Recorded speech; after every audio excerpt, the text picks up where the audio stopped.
That was really an insightful session. Now, as we move forward, let's dive into our next exciting session. Please help join us in welcoming Mr. Omkar Bhalekar, sir. Omkar Bhalekar is a network professional with over 9 years of experience in currently based in California, USA. For the past 6 years, he has been contributing to the autonomous vehicle sector at Tesla, focusing on Industry 4.0 and 5.0 initiatives. Passionate about industrial cybersecurity, IoT, electronics, and intelligent transport technologies, Omkar sir is committed to sharing his expertise and fostering the next generation of tech talent to drive positive change through innovation. Today, he'll be speaking on a crucial and timely topic chartering industrial cybersecurity attacks in the age of information. So, Omkar sir, over to you. Good afternoon and good morning, everyone. You guys can hear me okay, right?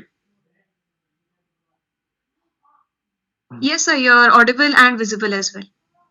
Okay, perfect.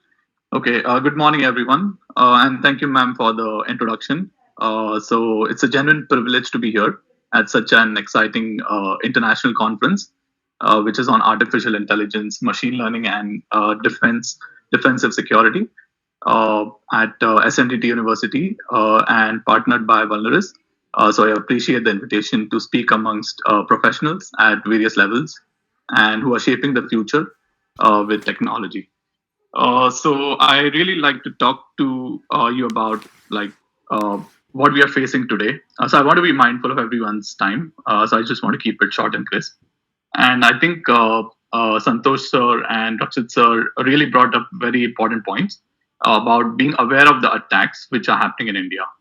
So we all need to be aware about that and how can we tackle those.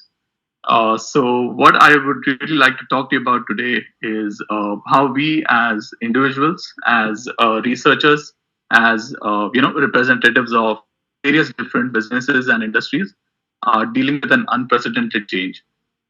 So basically to navigate that we can be successful, and there are many challenges ahead, and there's a tremendous amount of opportunity as well. So I think that's a very that's a very exciting opportunity, and so that we can collaborate with each other and help each other address all the problems, and basically make good use of this opportunity. So to put this into context, I want to first describe some of the challenges that we are facing. So in today's conference, since we are talking about defensive security, so let's talk about how to secure critical infrastructure.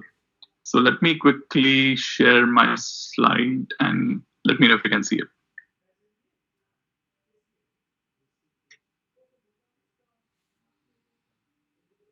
Can you guys see it? Yes, we can see your screen. Perfect. Okay. So today we are going to talk about a subject which is as complex as it's critical: chartering industrial cybersecurity attacks in the age of information. But before we delve into this topic, into basically breaches, attacks, payloads, protocols, let's take a step back and let's basically understand the most basic building blocks of our digital world. So every modern system, every algorithm, every autonomous robot in a factory relies on the most primitive decisions, which is a 0 and a 1. So the binary foundation of each of these, even though it's deceptively simple, but it's very powerful. And it basically powers our global, intelligence and automation. So this wasn't always obvious, and the universe of information could be reduced to such simplicity. So the age of revolution. So basically, it took the brilliance of Claude Shannon, he's the father of information, back in the 1940s to lay the foundation.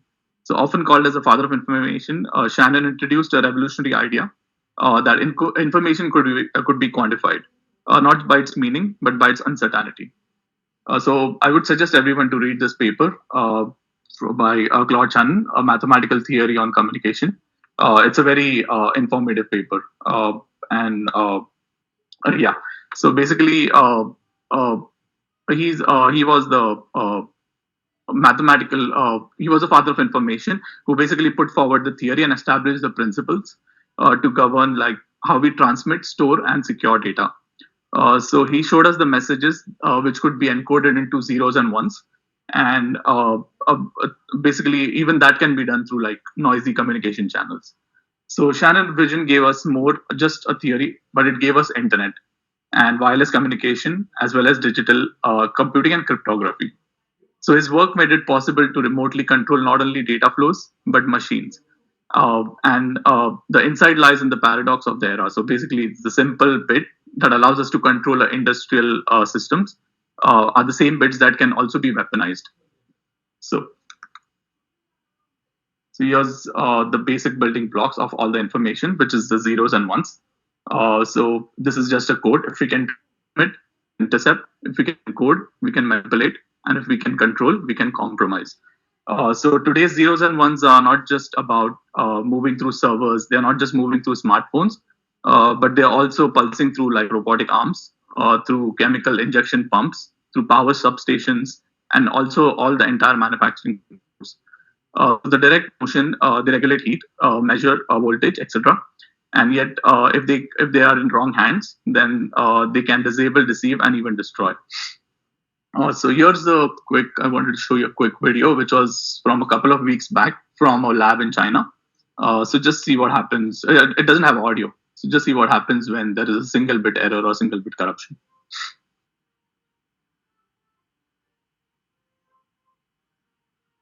So even in today's world, even in the world of AI, we see that a single bit corruption can cause so much havoc. So now let's explore how we got here and where the vulnerabilities lie and what we must do to protect the industrial nervous system.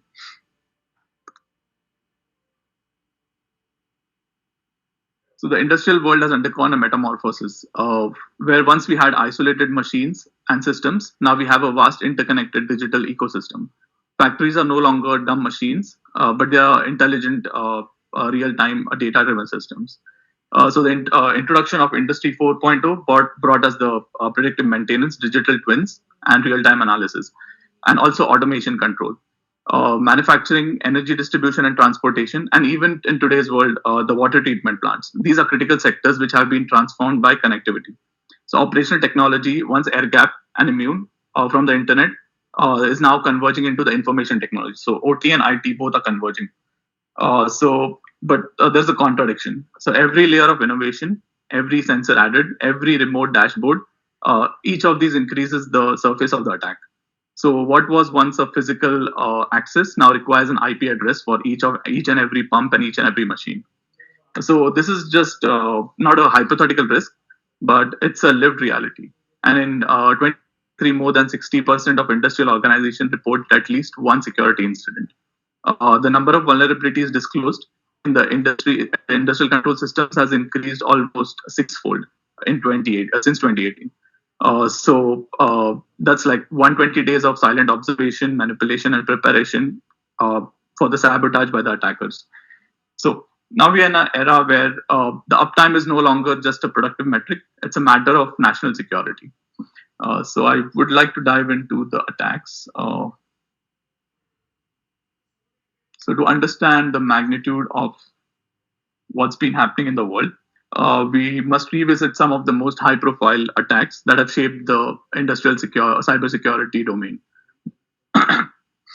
The first and the most defining was the Stuxnet, which happened in 2010 in Natanz. By the way, a couple of days ago, Israel again attacked the same site in Natanz, which is a nuclear facility of Iran.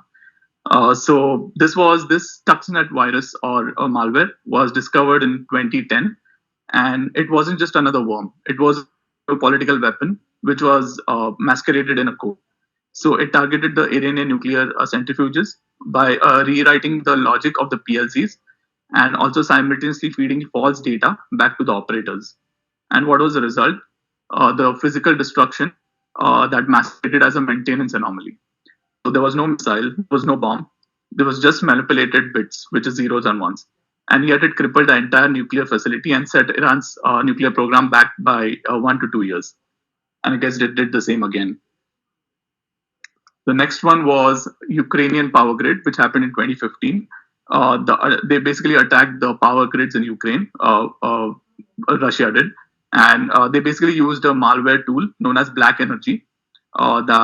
the hackers basically gained access to the control systems and remotely opened the circuit breakers, plunging hundreds of thousands into darkness.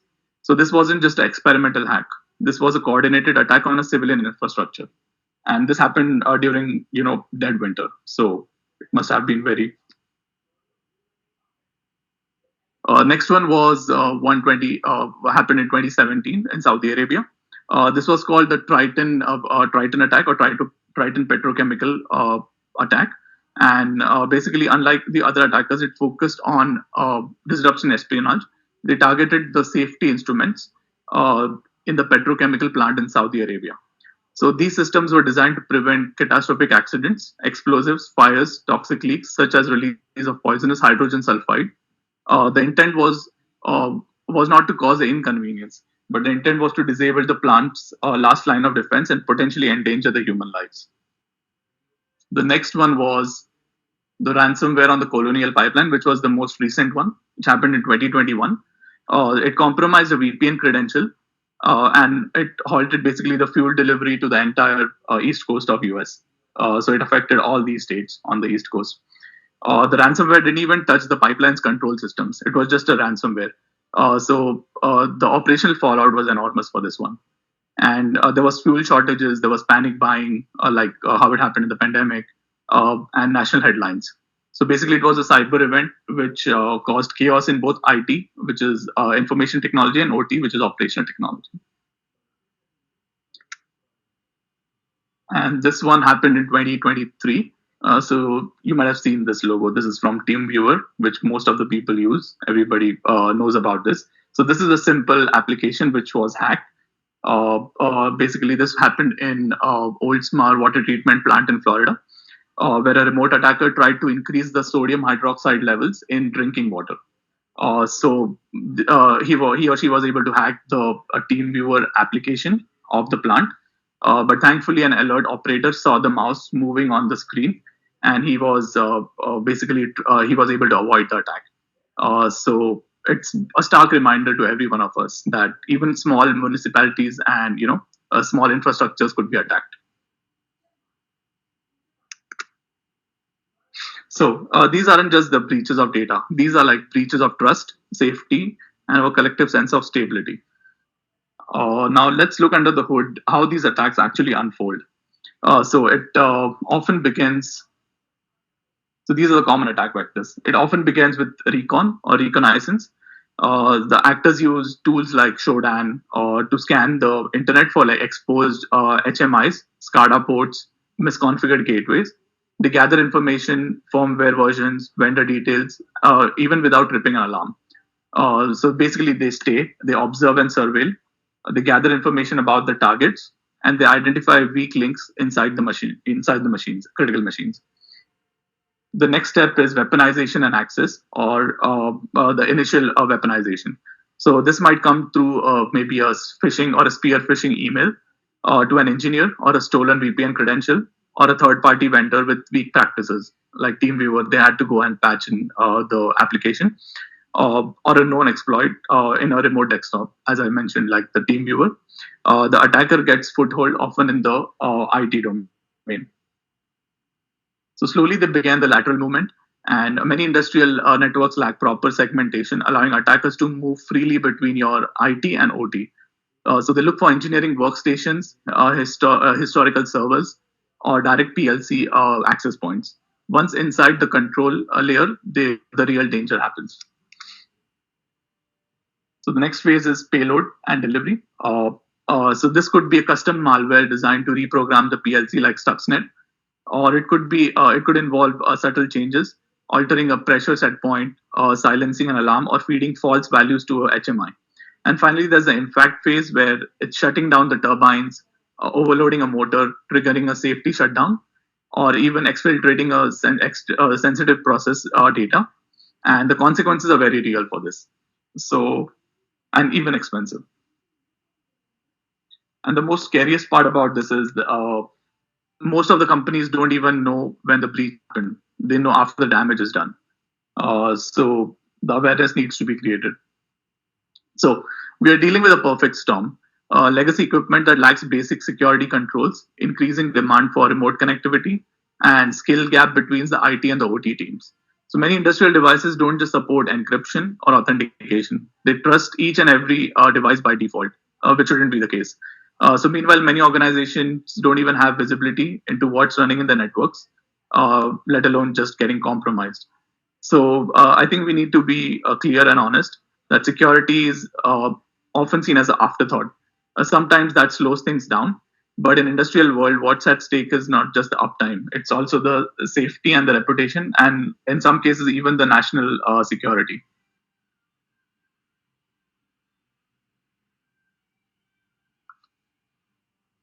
So first, there is overexposure. The push for remote access, cloud dashboards, or even vendor diagnostics has opened doors which were once sealed tight. Many systems now prioritize convenience over security, like work from home. Everybody is getting convenient, but nobody is thinking about how insecure that is. And that's a dangerous trade-off.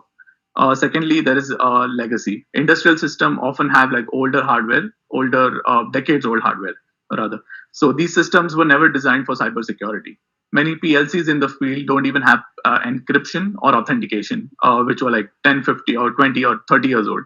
Uh, the creators never imagined that this day could come and those devices could get hacked, or they could be even connected to the internet. And the third is the information gap. So in many cases, the attackers know more about the vulnerabilities in your network than you do. The study documentation, simulate your environment, and then plan long-term campaigns. They test the malware in replicas of your systems before deploying it, and they are also well funded by international states, and they have to be patient.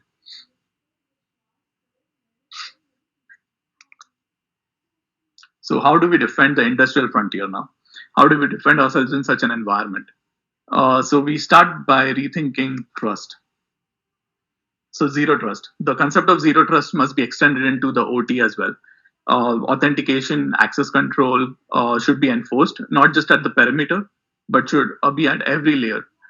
So there should be granular visibility as well on each and every device. So we should have devices with edge IoT edge-based security for granular visibility. There should be deep packet inspection.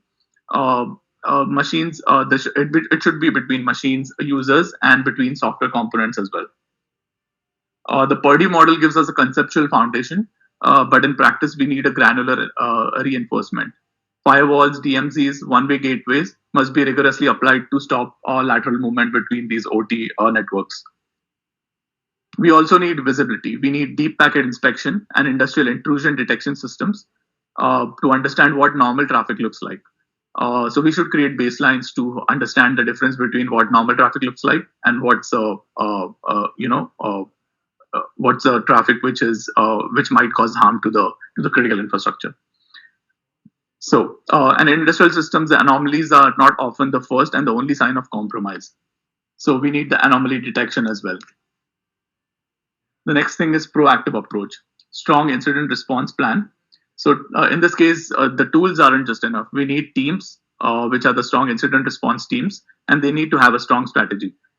We need red team exercises, simulations like tabletop simulations, and even incident response drills. Waiting for an actual breach to test your playbook is a gamble no organization should take. And we must also demand transparency from our vendors. So basically, software bill of materials, we should know like how the tools which we are buying, how secure are those, or have they do they have any vulnerabilities and stuff.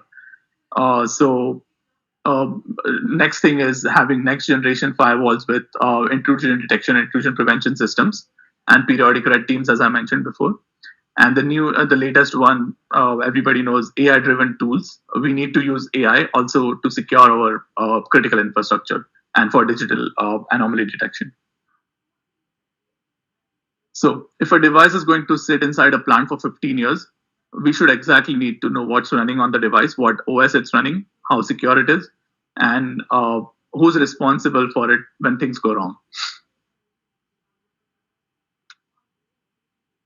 And finally, we must train our people. So general cyber hygiene is absolutely essential.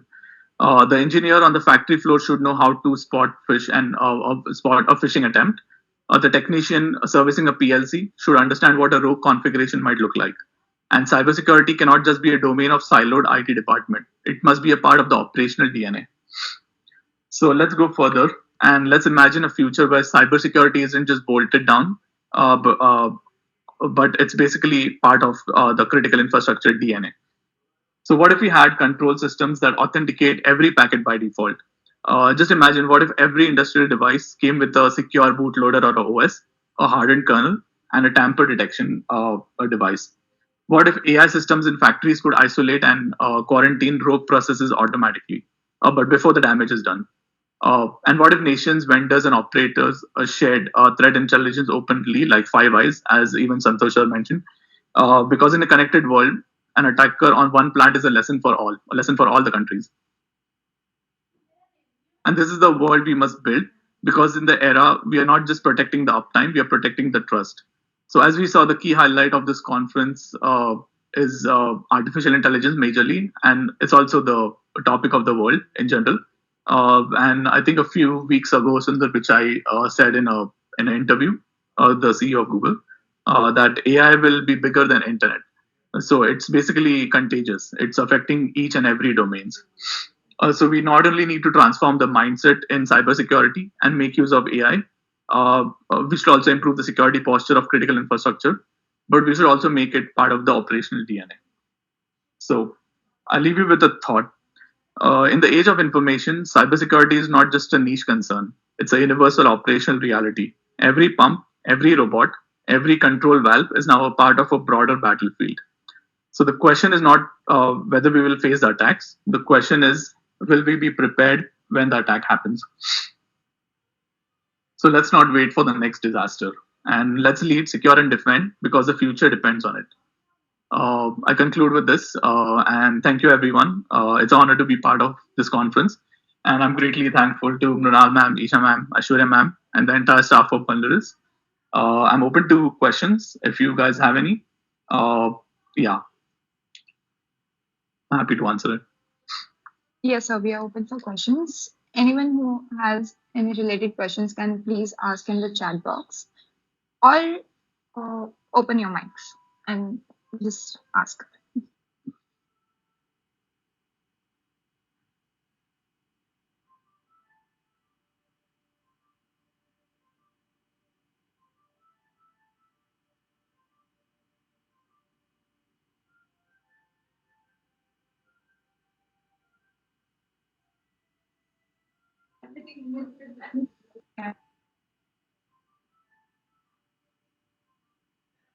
So we have the first question in the chat box. Manik Gupta is asking, what is the air gap in data diode in OT? So air gap is basically systems where critical systems are kept isolated from the internet. So there is no internet connectivity. They have their own local network or a LAN network, and there is no internet connectivity from the outside world. So I want to tell you about the Natanz cyber attack, the Stuxnet, which happened in 2010. So basically, that was an air gap nuclear facility. It's a facility which is located in Iran, in Natanz. It's located underground, with all the centrifuges are located underground. So they do not want to have any kind of internet connection to that. They do not want to take any kind of risks. So what Israel did, they basically were able to get a USB stick. They were able to get that malware on the USB stick, not just one, maybe many USB sticks, and they just circulated it in around the area in Natanz. Not even though it was air gap, right? And somehow that USB stick got into the hands of one of the employees or something. He might have used it, he or she might have used it, and this virus exactly knew when it had to deploy. So that's what air gap means. Basically, there's no internet connectivity from outside. And the other question was OT, right? So OT is basically operational technology. So you have to understand, IT is information technology. Anything you do, your programming, your AI, anything related to the computer networks, it's all information technology. And rather, it's more than computers. Now it's telecommunications as well. We have always heard like IT and telecommunications and networks, everything is merging into one domain, right? So OT technology is basically your operational technology, which is what do you call like all your PLCs, your industrial control systems. Those are still kept separate, but slowly they are also merging into your information technology. So it's still an issue. It's a Purdue model. We want to keep it separate, but again, your information has to reach all the way down in order for it to be monitored by us. So that gap is also bridging slowly.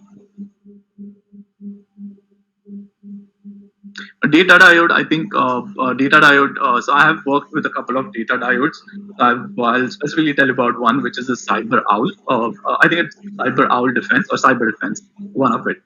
So it's basically a one-way communication where your devices can communicate from one way, but the other way communication is blocked. So it's basically critical for your industrial control systems where you don't want any. Basically, you're expecting, right? If you have any networking protocols, you don't expect the client to talk back to the server again. Once the server responses, that's it. You don't want to hear anything back from the client towards the server. So you use a data diode, which is a one-way communication device.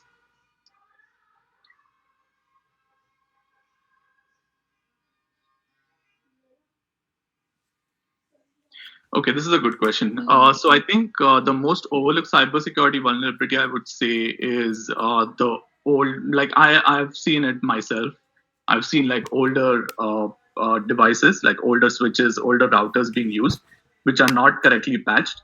There was this recent, what do you call, recent BSOD, not an attack, but it was like a major outage which happened, the blue screen of death, and basically we saw it firsthand. So it happened to a lot of people. It affected a lot of companies.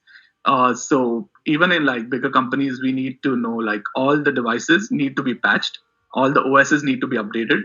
There are still like the older, what do you call, older OSs which are still running in the critical systems. Like there are so many PLCs which still run like Windows 7, not in our environment. I'm just saying in general, and we don't even know like if those can be attacked by a BSOD or something else or a ransomware other. So yeah,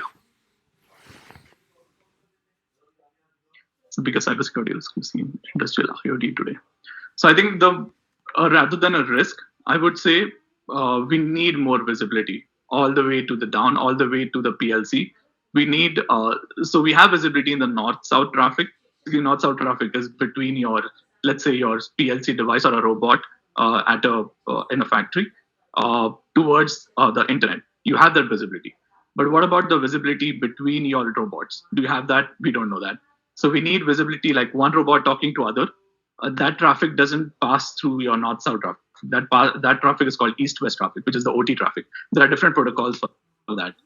So you need to understand. You need to have the right visibility, right tools to get that visibility, and only then you will understand what kind of risks you are facing. So far, I mean, touchwood, I haven't seen any. But yeah, I would like to see more tools built for visibility.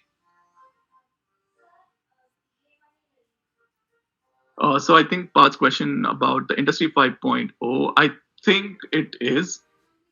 I think it is enough, but there's always a catch. There's always a gotcha, right? So I think 5.0 mainly is dependent on your, what you can say. Like you have to be aware about the environment and sustainability as well, but you also have to be aware about the security. So you can't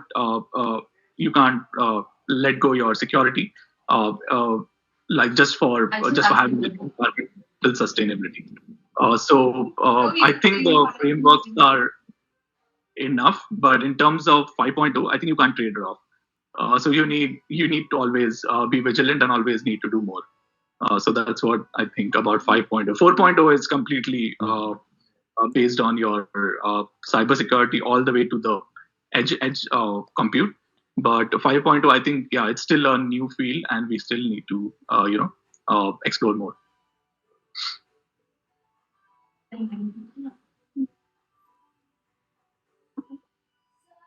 Any more questions?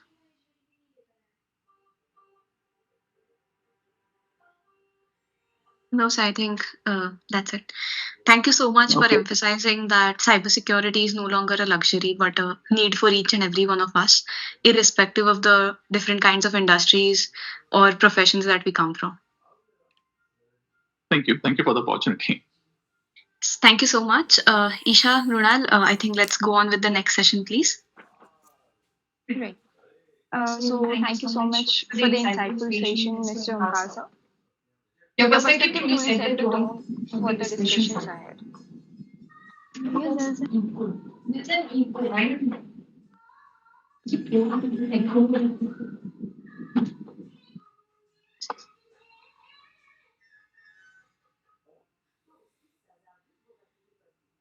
just give us a few minutes.